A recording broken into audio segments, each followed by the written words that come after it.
My name is Marcus and I'm 24 years old. This is the story of how I almost died in a rental room in Portland, Oregon. After finishing college, I was broke and desperately needed a cheap place to live. I found a listing on Craigslist. Private room in a large house, $400 per month, everything included. It was too good to be true, but I was desperate. When I arrived to see the place, I was greeted by a couple in their 60s, Mr. and Mrs. Henley. They were polite but weird. They asked invasive questions like, "Do your parents know your address here? Do you work remotely? Does anyone know you're going to live here?" I thought it was strange, but I needed the room. The house was large, well-maintained, but had cameras in every room. Living room, kitchen, hallways, even pointing at the backyard. They explained it was because of robberies in the neighborhood.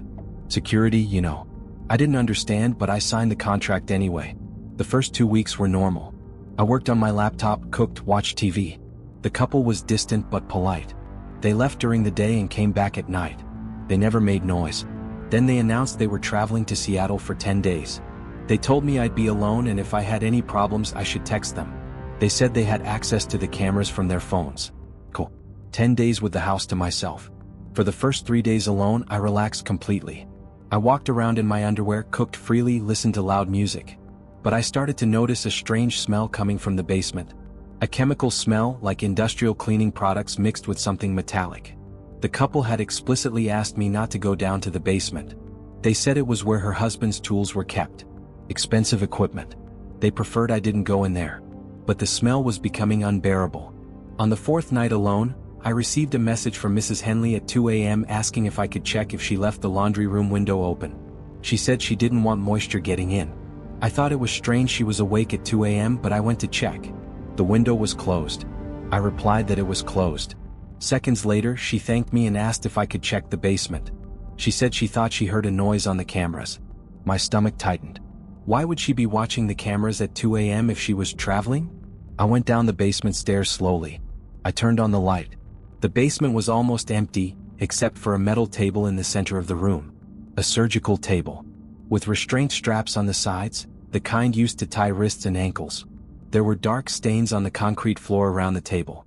Stains that someone had tried to clean but couldn't completely remove. On the shelves along the wall, gallons of bleach, plastic tarps still in packaging, industrial duct tape, and a camera mounted on a tripod pointing directly at the table. I felt all the blood drain from my face. I ran up the stairs. My phone vibrated.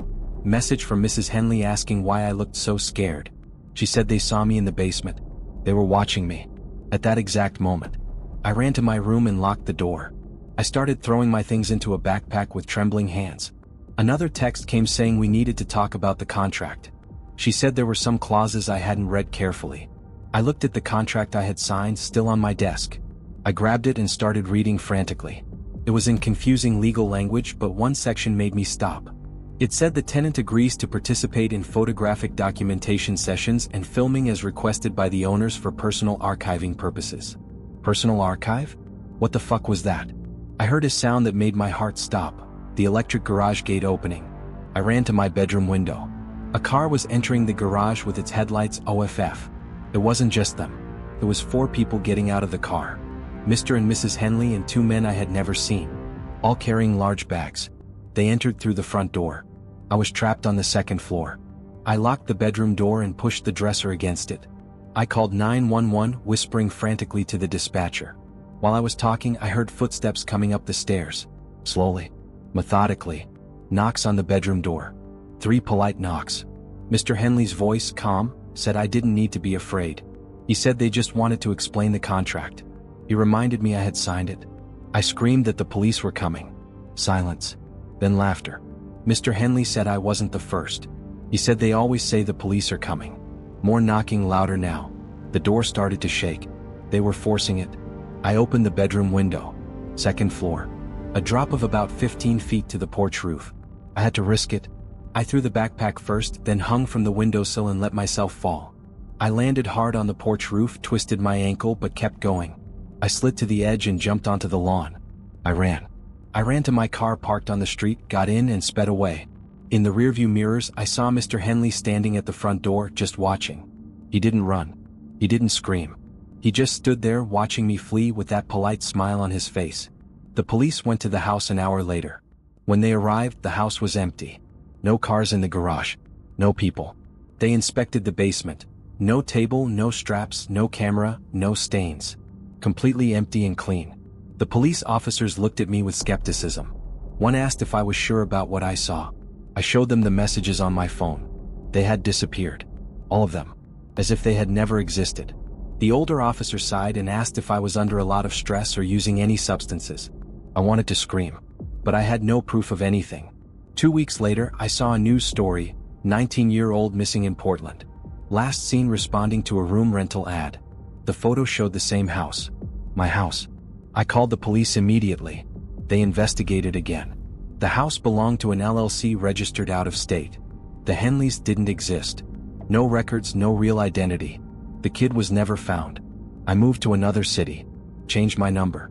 But sometimes I still get messages from unknown numbers saying I shouldn't have run. They say they had plans for me. I never respond. But I know they're still out there. My name is Tyler. I'm 32 years old. This story happened in the mountains of Northern California, and it changed my life forever. I worked as a heavy machinery operator for a lumber company. My partner Marcus and I took a contract in the Klamath Mountains, an isolated area 50 miles from the nearest town. Our job was to operate the tree saws, cut and process trees for 3 weeks. The larger crew would come later to transport. The pay was excellent, $8,000 each, because few accept being so isolated. No cell signal, only long-range radios. We lived in a trailer on site. The first days were quiet. Hard work, silent nights, amazing stars. On the third day during lunch, I was in the trailer messing with the CB radio trying to pick up some music to break the silence. I turned the dial and picked up a conversation, 2 male voices, clear as if they were next to me. The first voice asked if he had checked the feed today. The second voice said he had checked. 2 new ones, both blonde, between 8 and 10, school in Reading. My blood froze. The first voice asked if the footage came out good. The second voice said it was perfect. He said he got the complete bus route, entry and exit times, where the parents work, everything. Marcus walked into the trailer at that moment. I signaled him to be quiet, pointing at the radio. The first voice asked about last month's material. The second voice said it was already gone. The client paid extra because it was younger. He said he wants more like that one. Marcus went pale. He whispered asking what the fuck this was. The conversation continued. They discussed editing the videos, preparing the next shipment, mentioned nearby cities Reading, Weed, Wairika. Then one asked when he was going to get the next one. The other voice said he hadn't decided yet. He was watching 3. He needed to see which one was alone longer. He said the last one fought too much, he didn't want that again. I felt vomit rising in my throat. The first voice asked if he was still at the same spot. The second voice said no, he had moved further north. Near that active logging site. He said there were 2 guys there but they stayed busy all day. They didn't even know he was there. Marcus and I looked at each other, absolute terror in our eyes. They were talking about us. About our site. I grabbed my phone and started recording the audio. The conversation continued for 4 more minutes, horrible details about child abuse, about clients who paid for videos, about how they chose victims. Then silence. Marcus was shaking, saying we needed to leave now. I agreed, but I realized something. These men said they were watching us. If we left in a panic, they would know they'd been discovered. They could disappear. Or worse, act quickly against some child before fleeing. We decided to continue working normally until the next day, then go down with the excuse that the equipment broke. We would go straight to the police with the audio. That night we didn't sleep. We took turns keeping watch in the trailer, all senses on maximum alert. On Thursday afternoon at 3 p.m. I was checking my tree saw that had stopped working. I opened the maintenance panel and saw immediately, sabotage. The hydraulic wires were cut, not natural wear, a clean cut with a tool. Before I could process it, I heard Marcus screaming over the radio calling my name, saying there was someone there. The transmission cut off. I started running. I saw 3 men coming out of the tree line, camouflage clothing, faces covered with balaclavas, carrying tools. One had an axe. Another an iron bar. The third a baton. They cut off my path to the pickup. The man with the iron bar arrived first. He didn't say anything. He just swung. I raised my left arm to defend myself.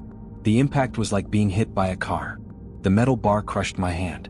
I felt bones breaking, a wet cracking sound, horrible. Pain exploded up my arm. I fell to my knees, holding my hand against my chest. 2 fingers were at impossible angles. I saw a white bone through the torn skin of my pinky. 30 feet away, I saw the man with the axe approaching Marcus. Marcus raised his hands and said to wait, that we didn't do anything. The man swung the axe sideways, not with the blade but with the backside, hitting the side of Marcus's head like a baseball bat. The sound was worse than my hand. A deep, wet thud. Marcus fell. He didn't move. Blood started pouring from his ear. Something in me broke. I got up and ran to the forest, not to the pickup. Pure instinct. The man with the bar chased me. I dove behind a pile of cut logs and held my breath. I heard footsteps stop on the other side. Silence. Then the CB radio on the man's belt crackled. A voice asked if he got the other one. The man, with a hoarse voice and southern accent, said he went into the forest. He said he'd find him. The voice said to leave it. To grab what was on the ground and let's go. They'd already seen too much. Footsteps moving away. I waited 2 eternal minutes. I crawled back. Marcus was on the ground, alone. The men were gone. I dragged Marcus to the pickup. He weighs 180 pounds and I had a destroyed hand. It was agony. I put him in the back seat and drove with one hand. Marcus woke up 20 minutes later, vomiting, which is a sign of concussion. He was screaming that he couldn't hear. He kept yelling that he couldn't hear anything. When we got signal, I called 911. At the hospital, I had emergency surgery. The pinky was so shattered it had to be amputated. The ring finger was reconstructed with metal pins but never recovered function. It stays curved, without strength. My left hand is permanently deformed. Marcus had a skull fracture. The blow destroyed structures in his right inner ear. Total and permanent deafness in that ear. Constant and deafening tinnitus in the left, a high-pitched ringing 24/7 that never stops. The police and FBI investigated. They heard our recording, confirmed it was consistent with child trafficking. But they didn't find the men. No camp, no physical evidence. They disappeared. 6 weeks later, the company sent another team with armed security. A worker named David, who we knew, disappeared on the 3rd night. They found the body 3 days later, 4 miles north. Strangled. He had been kept alive and tortured for 24 hours before dying. Cigarette burn marks. The report mentioned sexual trauma but didn't detail it. No one was arrested. Case closed. Today, I work at a call center in Sacramento. I can't operate machinery anymore. I need both hands. I hide my deformed hand in public. I can't be near forests. The sound of wood being cut gives me panic attacks. Marcus works in logistics. The deafness made it impossible to work with heavy machinery. The tinnitus is so severe he needs medication to sleep. He developed depression. We don't talk to each other anymore. Seeing each other brings everything back. The predators are still out there. In the mountains. Watching. Hunting children. And we live knowing we heard exactly what they do, and we couldn't stop it. My name is Jake. I'm 26 years old. I'm going to tell you what happened when I visited my Uncle Richard in Vermont 2 months ago. I hadn't seen Uncle Richard since I was a kid. He was always kind of a recluse, but after my aunt died 5 years ago, he practically disappeared. He went to live alone in a cabin in the mountains that had belonged to the family for generations. Then, out of nowhere, I got a call. He was strange. He spoke slowly, long pauses between sentences. He asked if I could come visit him. He said please. He said he needed to see someone from the family. Out of guilt, I accepted. I drove 4 hours to Vermont. The cabin was in the middle of nowhere, surrounded by dense forest on all sides. When I arrived, Uncle Richard was on the porch waiting. He had aged 20 years and 5. 2 thin, deep dark circles, hands shaking. He hugged me too tight for too long. He thanked me for coming. The cabin inside was old but well maintained. He had prepared the guest room for me, clean sheets, folded towels. But there was a room at the end of the hallway that was locked with a padlock. I asked what was in there. He looked away and said it was just old things. Memories. He told me not to worry about it. During dinner, he barely ate. He kept looking at the window as if expecting to see something out there. He suddenly said my name and told me not to leave the cabin after dark. He said please and asked me to promise. I asked why. He just said to promise. I promised. That night at 2:43 a.m., I woke up to a sound coming from upstairs, the attic. Sound of something heavy being dragged. Footsteps. Furniture being moved. It lasted 4 minutes and stopped abruptly. In the morning, I asked my uncle about the noise. He went pale and asked if I heard it. I said yes and asked what it was. He said nothing. Just that the house was old. Wood expands at night. But he couldn't look me in the eyes. On the second night at 2:43 again, I woke up and heard voices. I went downstairs quietly. My uncle was sitting alone in the living room with his back to me talking to the wall. He said he brought him. He said they told him it would be enough. He begged them to please just let him sleep. He said he brought him like they asked. I froze. Who was he talking to? He continued saying he looked like him. He said they would see. He said please. I went back to my room without making noise, heart beating out of control. On the third night, I decided not to sleep. At 2:43, I heard my door opening slowly. I pretended to be asleep, eyes half closed. It was Uncle Richard. He came in and stood next to my bed for a full minute, just watching. In the moonlight, I saw tears running down his face. He whispered that I looked so much like him. He said she would think it was him. He apologized to me. He left the room. I waited 5 minutes. I got up. There was light coming from under the locked room door. I went there and tested the doorknob. It was open. I opened it slowly. The sight made me step back. The walls were covered with photos. Hundreds of them. All of the same face, a teenager about 15 years old. Old photos from the 90s by the style of clothes. Some were normal barbecues, Christmases, birthdays. Others were strange. The boy looked scared in them. Looking directly at the camera with glazed eyes. I recognized the face. It was my cousin Daniel, Uncle Richard's son. Daniel had disappeared in 1998 during a summer at this same cabin. I was too young to remember, but my parents talked about it sometimes. A mystery never solved. He was 15 years old. He went out for a walk in the forest and never came back. Massive searches. Nothing.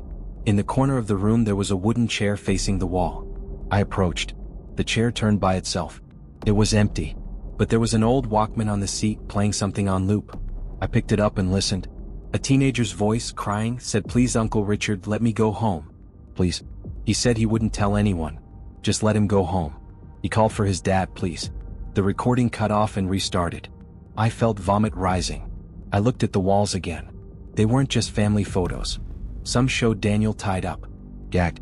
Photos that no one should have. I heard footsteps behind me. I turned. Uncle Richard was in the doorway, not threatening, just broken, exhausted, crying. He said she wouldn't let any of them leave until she got what she wanted. He said he tried to give Daniel to her, but he was gone. She got angry. He said she tormented him every night. Every night at 2:43 when Daniel died. He said she told him if he brought someone with the same blood, someone from the family, she would let him go. I screamed, asking who? Who was this? He said I didn't understand. He said he didn't want to. Daniel was his son. But she made him. She got in his head. Made him see things. Made him do things. He took a step toward me, saying I had the same blood. Maybe it would work. Maybe she would accept me in his place. I pushed him and ran. Through the back door, through the forest. I heard him yelling behind me, saying not to run. He said now she would come after him again. I got to my car, tore through the dirt roads until I found signal, called 911. The police went to the cabin. They found Uncle Richard sitting on the porch, catatonic. He was repeating only one phrase. He said he brought who she asked for. It wasn't enough. They investigated the room. It was empty. No photos. No chair. No Walkman. Clean walls. But in the basement they found something. Bones. Small ones. Buried under the concrete. DNA examination confirmed. Daniel. My cousin. Buried there for 24 years. Uncle Richard was arrested. But he's not in a normal prison. He's in a psychiatric institution. The psychiatrists say he has severe delusions, that he genuinely believes in a woman who forces him to do things. During interrogation he confessed everything. How he kept Daniel trapped in the cabin for 3 days. How the boy begged. How he finally ended it in the basement. But he insists he didn't want to. He says she made him. She had always been in this house. Since he was a child she visited him. Told him what to do. The most disturbing part? I researched the history of the cabin. In 1952, a woman named Eleanor disappeared on that property. She was an elementary school teacher. They suspected her but never proved anything. 3 children from the village had disappeared that year. They found Eleanor's body years later in the well in the back of the property. But the 3 children were never found. I don't know if I believe in ghosts. I don't know if Uncle Richard is crazy or if there really was something in that cabin. But I know he brought me there for a reason. And I know I was next. The cabin was demolished. The property is for sale but no one buys it. Locals call it the Eleanor place and avoid it. Sometimes I wake up at 2:43 a.m. For no reason. I just wake up. And I swear I hear someone crying in the next room. But I live in an apartment. Alone. There is no next room. If you made it this far, you're braver than most. Drop a comment telling me which story messed you up the most. Was it Marcus and the rental nightmare, Tyler and those monsters in the woods, or Jake and Uncle Richard's cabin? And hey, if you want more stories that'll keep you up at night, smash that subscribe button. Trust me, I've got plenty more where these came from. Sweet dreams, if you can sleep after this.